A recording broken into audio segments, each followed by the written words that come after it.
আসসালামাইকুম ভিউয়ার্স, আমরা এই রাতকালীন সময়ে চলে আসলাম একটি হাতে তৈরি আইসক্রিম তৈরি করছে আমাদেরই এক আঙ্কেল। তো দেখতে পাচ্ছেন যে কত সুন্দর করে মাটির চুলে কিন্তু নারকেল দিয়ে কিন্তু এই মালাই বা আইসক্রিম যেটা বলা হয় আইসক্রিম তৈরি করার একটা প্রসেসিং করছে। এই রাত প্রায় এখন 12টা বাজে। তিনি উঠে সকাল সকাল মানুষদের একেবারেই টাটকা খাবার খাওয়াবে।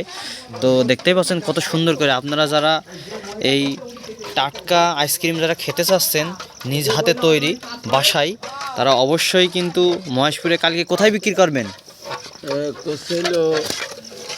ধরো যাবো এদিকে কুকুরপোতা সাইডে, ওই সাইডে। আগামীকাল কুকুরপোতা সাইডে কিন্তু বিক্রি করবে এই আইসক্রিম। তো আপনারা যারা যারা কিনতে চান অবশ্যই কিনতে পারবেন। আইসক্রিমের মূল্য থাকবে মাত্র 10 টাকা, 10 টাকা 5 টাকা যে যা। নারকেলের একদম অরিজিনাল, দেখতে পাচ্ছেন হাতে তৈরি করছে তিনি। আচ্ছা, সবাই ভালো থাকেন, সুস্থ থাকেন, ধন্যবাদ। আর কালকে সবাই আইসক্রিম খাবেন, খেয়ে আমার কমেন্টে জানাবেন।